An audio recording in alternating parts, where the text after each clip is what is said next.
সেলিম, সেলিম রে, ঘুম থেকে ওঠ। আর কতক্ষণ ঘুমাবি এইভাবে? বাইরের তো কোনো কাজ পারস না, লোকজন তো তোরে বোকা বলে, কোনো কাজ দেয় না। ঘরে অন্তত আমারে সাহায্য কর। কও, কি কাজে সাহায্য করতে হইব তোমারে? শোন, তোর বড় ভাই হয়তো শহর থাইকা গ্রামে ফিরবো, তার আগে ঘরের সব কাপড় চোপড় গুলা ধুইয়া রাখ। তোর ভাই তো আবার কাপড় চোপড় ধোয়া না দেখলে রাগ করবো। তুই এগুলারে ধুইয়া আমাদের কাপড় চোপড় রাহার বাক্সের মধ্যে ভইরা রাখিস, পারবি না? আরে ওইটা কোনো ব্যাপার হইল? ঠিক আছে, আমি এক্ষুনি কইরা দিতেছি। আচ্ছা কর, আমি তাইলে পাশের বাড়িতে গেলাম, আমার ওইখানে কাজ আছে। কাজ শেষ কইরা যেন আইসা দেখি কাপড় ধোয়া হইয়া গেছে। এতগুলা কাপড় এখন আমারে ধুইতে হইব, এরপর আবার বক্স কইরা রাখতে হইব। আমি বরং তাড়াতাড়ি কাজগুলা কইরা ফেলি।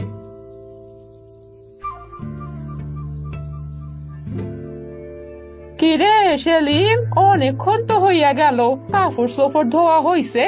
বাইরে তো একটা কাপড়ও দেখছি না, কোথায় শুকোতে দিলি বাবা?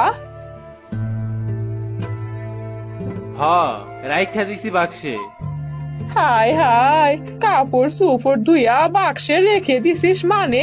তুই কি নোংরা কাপড় চোপড় এখনো শুকনো বইলা রাইখা দিছস? আমি তো বাইরে দেখতাছি না, একটা কাপড়ও শুকাইতে দিছস। এত তাড়াতাড়ি কাপড় শুকাইলো কি কইরা? মা, তুমি তো কাপড়গুলা শুকানোর কথা কও নাই, তুমি শুধু কইছিলা কাপড়গুলা ধুইয়া বক্সে রাইখা দিতে। আমি তো সেইভাবেই রাইখা দিছি। এই যে দেখো। সেলিমের মা দেখতে পায় পুরো ঘর পানিতে ভরে গেছে আর সেই বাক্স বেয়ে পানি পড়ছে। কি করছস রে বোকা? তোরে কোনো কাজের কথা কওয়াই আমার দোষ হইছে। এগুলারে শুকাইয়া তারপর রাখতে হয়, বাক্সটার অবস্থা খারাপ কইরা দিলি। এখন এগুলারে আবারও শুকাইতে দিতে হইব। যা, বেরিয়ে যা আমার চোখের সামনে থাইকা। তোরে দেখলেও আমার রাগ হইতাছে। কোনো একটা কাম যদি ঠিক মতো করবার পারতি। আমার কি দোষ ছিল? শুধু শুধুই আমার উপর চিৎকার করতাছো। এখন আমার চোখের সামনে থাইকা বাইরে যা। আজ সন্ধ্যার আগে বাড়ি ফিরবি না, দরকার হয় আর কোনোদিনই বাড়ি ফিরিস না। তুই বাড়ি না ফিরলে আমার যন্ত্রণা কমবো। সেলিম তার মায়ের কথায় খুবই কষ্ট পায়। এরপর সে বাড়ি থেকে বেরিয়ে গ্রামের রাস্তায় হাঁটতে থাকে। আমারে কেউই বোঝে না, আমারে যেভাবে বলে ঠিক সেভাবেই কাজ করি, তারপরেও বলতে থাকে আমি নাকি বোকা। যাই গিয়ে দেখে আসি আমার বন্ধু সুজন কি করতেছে। ও তো আবার একটা নতুন চাকরি পাইছে শুনলাম। তোকে তো তোর বাবার এত বলার কারণে আমি তোকে কাজে রেখেছি। তবে শোন, তোর কাজের গতি তেমন ভালো লাগছে না। যা, আমার উঠানে কিছু গাছ জন্মেছে, সেগুলোকে কেটে দে, তাহলে যদি তোকে দিয়ে কোনো একটা কাজ হয় আর কি। ঠিক আছে জমিদার সাহেব, আমি এক্ষুনি যাইতাছি আর গাছগুলো কাইটা দিতাছি। আপনারে কোনো অভিযোগ করার সুযোগই দিব না। তাহলে তো ভালোই হয়, যা তাহলে। আমি কিছুক্ষণ পরে এসে দেখবো কি করেছিস।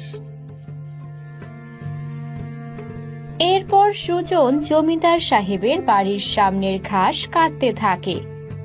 আরে কতগুলা ঘাস জন্মাইছে, মাঠটারে একদম পরিষ্কার করতে হইব।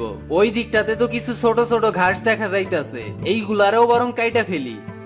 সুজন ঘাস কাটতে কাটতে বাড়ির উঠোনের এক পাশে লাগানো কিছু মরিচের চারাও কেটে ফেলে, যেগুলো দেখতে ঘাসের মতোই ছোট ছোট লাগছিল।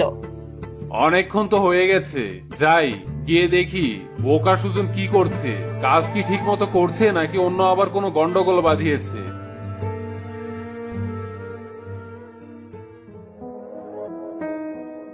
আরে আরে, কি করছিস তুই? আমি তোকে শুধু বলেছিলাম বাড়ির উঠানের ঘাস কাটতে, তুই তো আমার মরিচের চারাগুলোকেও কেটে ফেলেছিস। বন্ধ কর বলছি, তোকে দিয়ে আমার কোনো কাজই হবে না।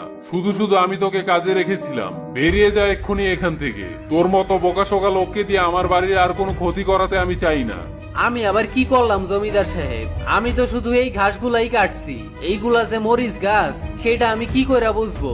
না এই গাছে মরিচ ঝুইলা আছে, না কোনো ফুল আছে, একেবারে তো ঘাসের মতোই দেখতে। এজন্যই তো তোকে লোকজন বেকুব বলে। তুই ঘাস আর গাছের মধ্যেও পার্থক্য বুঝিস না। তোকে আর কোনো দরকার নেই আমার। বের হয় এক্ষুনি আমার বাড়ি থেকে। সুজন জমিদারের কাছে অনেক অনুরোধ করলেও জমিদার তার কোনো কথাই রাখে না, বরং তাকে কাজ থেকে বের করে দেয়। রাস্তায় দুই বোকা বন্ধুর সাথে তার দেখা হয়ে যায়। কিরে, তুই এই অবেলায় রাস্তায় কি করতাছস? আমি তো তোর সাথে দেখা করার জন্যই যাইতাছিলাম। কি আর বলমু, জমিদার সাহেব কাজ থেকে তাড়াইয়া দিলেন। শোন তাইলে কি হইছে। সুজন তার সব ঘটনা সেলিমকে খুলে বলে। আর বলিস না, আমার মাও আমারে বাড়ি থেকে বাইর করে দিছে। সে বলল আমি যেন আর বাড়িতে না ফিরা যাই, কিন্তু তিনি যা বলছিলেন আমি তো তাই করছিলাম। আমার দোষ কোথায় সেটাই তো খুঁজা পাইতাছি না। তুই ঠিকই কইছস বন্ধু, আমাকে দুই বন্ধুরে কেউই বুঝতে চায় না, সব সময় শুধু বোকা বইলা তিরস্কার করে। চল আমরা বরং পাশের গ্রামে গিয়া কাজ খুঁজি। লোকজন তো আমাকে বোকা কয়, আর কোনো কাজও দিব না আমাকে এই গ্রামে। ঠিক আছে, চল যাওয়া যাক। তাড়াতাড়ি সন্ধ্যা হওয়ার আগেই এই জঙ্গলটা পার হইতে হইব। জঙ্গল পেরিয়ে সন্ধে হতে হতে সুজন আর সেলিম পাশের গ্রামে চলে যায়। এই নতুন গ্রামে তো আইসা পড়ছি, কিন্তু এইখানে তো কাউরেই চিনি না। কোথায় কাজের ব্যবস্থা করবো বা রাতটাই বা কোথায় কাটামু? ওই সামনে একটা বিশাল বাড়ি দেখা যাইতাছে, মনে হইতাছে এই গ্রামের জমিদার অথবা কোনো ধনীর বাড়ি হইব। সেইখানে গিয়া বরং আজ রাতটা থাকার জন্য চাইয়া নেই। চল, যদি কপালে ভালো কিছু থাকে তাইলে একটা চাকরিরও ব্যবস্থা হয়ে যাইব। কেউ আছেন এই বাড়িতে? একটু শুনবেন গো বাবু, আমাকে একটু থাকার ব্যবস্থা কইরা দেন। পাশের গ্রামের জমিদার এরপর বেরিয়ে আসে। তা কে তোমরা? আর কোন গ্রাম থেকে এসেছো? এর আগে তো কখনো এই গ্রামে তোমাদেরকে দেখিনি। আমরা পাশের গ্রাম থেকেই আসছি। আমি হইলাম সেলিম, আর এই আমার বন্ধু সুজন। ও আচ্ছা, ভালো কথা। সকালে তাহলে কথা হবে। দেখবো তোমরা দুই বন্ধু কি কি কাজ পারো। আজ আমার বাড়ি থেকে একজন লোক তাড়িয়ে দিয়েছি। আমার খুব জরুরি একজন কাজের লোকের প্রয়োজন। এখন তাহলে আমার বাড়ির পেছনে একটা ছোট্ট ঘর আছে, সেখানেই রাতটা কাটিয়ে নাও। সেলিম আর সুজন জমিদারের কথা মতো বাড়ির পেছনে সেই ছোট্ট ঘরে রাত কাটানোর জন্য চলে যায়। আজ রাতে তাড়াতাড়ি ঘুমিয়ে পড়। কাল সকালে যেমনি হোক এই জমিদারের কাজে লেগে পড়তে হবে। কোনো ভুল করা চলবো না। তুই ঠিক কথাই বলছস। আমাগরে পুরো গ্রামবাসীরে দেখায় দিতে হইব। আমাগরে ভালো করে কাজ বুঝাইয়া দিলে আমরা ঠিকই কাজ করতে পারি। পরের দিন সকালে জমিদার সুজন আর সেলিমের সাথে কথা বলে। তোমাদের কথাবার্তা শুনে মনে হলো তোমরা খুবই সহজ সরল মানুষ। আমার এমন সহজ সরল মানুষেরই প্রয়োজন। আজ পর্যন্ত যারা আমার সাথে কাজ করেছে তারা হয় আমাকে ঠকানোর ধান্দা করেছে, না হয় আমার সাথে বিশ্বাসঘাতকতা করেছে। তোমাদেরকেই আমার প্রয়োজন। ঠিক আছে, এখন থেকেই কাজে লেগে পড়ো। এভাবেই কাজ করে করে কয়েক মাস চলে যায়। সুজন আর সেলিম জমিদারের খুব ভালো আর কাছের লোক হয়ে ওঠে। তারা কোনো ভুল ছাড়াই জমিদারের সব কাজ ঠিক মতো করে ফেলতে পারে। দেখলি, আমরা কত মাস ধরে এই জমিদারের বাড়িতে কাজ করতেছি। আমাগরে তো কেউ কোনোদিন বোকা কইল না, কারণ জমিদার সাহেব যে কাজের কথা বলেন আমরা সেটা ঠিক মতোই করি। আমাদেরকে ভালো করে বুঝিয়েও বলতে পারেন তিনি। এভাবেই দিন চলতে থাকে। একদিন জমিদার সেই দুই বোকা বন্ধুকে ডেকে বলে, শোনো, এই পুটলিটাতে মূল্যবান কিছু জিনিস আছে। এগুলোকে এখান থেকে নিয়ে দূরের যে গ্রাম আছে সেই গ্রামের বটতলা পর্যন্ত যাবে। সেখানে আমি আমার একজন লোক পাঠিয়ে দিব। সে তোমাদের হাত থেকে এই জিনিসগুলো নিয়ে নেবে। জমিদার সাহেব, কিছু না মনে করলে একটা কথা জিজ্ঞেস করি, এই পুটলিতে কি আছে? খুবই গুরুত্বপূর্ণ জিনিস আছে, তবে নিজেরা খুলে দেখবে না। এখন তাহলে আসো, নইলে আবার বেলা হয়ে যাবে। জমিদারের কথা মতোই দুই বন্ধু পুটলি নিয়ে জমিদারের বাড়ি থেকে বের হয়। আরে, ওই তো সেই দুই লোক যা করে আমার পরিবর্তে জমিদার সাহেব কাজে রাখছিল। হাতে কইরা কি লয়ে যাইতাছে। ও আচ্ছা, এই পুটলিতে নিশ্চয়ই জমিদার সাহেবের গুরুত্বপূর্ণ কোনো জিনিস আছে। আমি বরং এদের সাথে গিয়ে কথা বলি। শুনেছি এই দুইজন লোক নাকি মহা বোকা। এগোরে বোকা বানায় এই দুইজন লোকের থেকে এই পুটলিটা নিতেই হইব। আরে ও ভাই, কোথায় যাইতাছো তোমরা?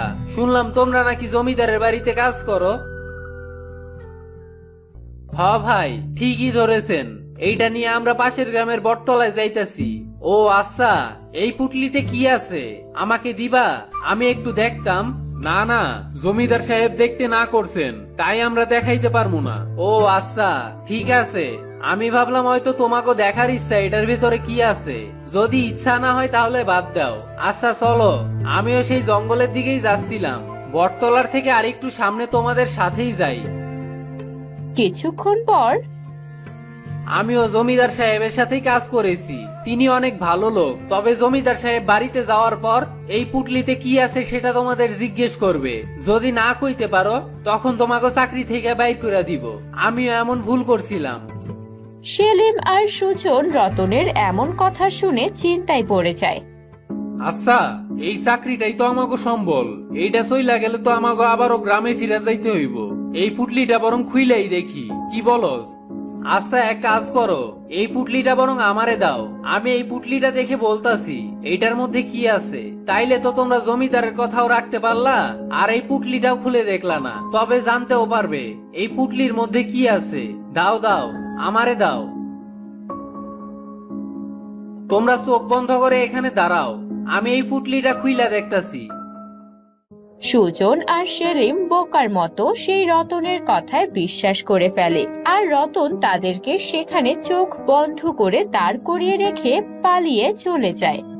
কিরে, কতক্ষণ হইয়া গেল, কিছুই তো বলতাছে না রতন ভাই।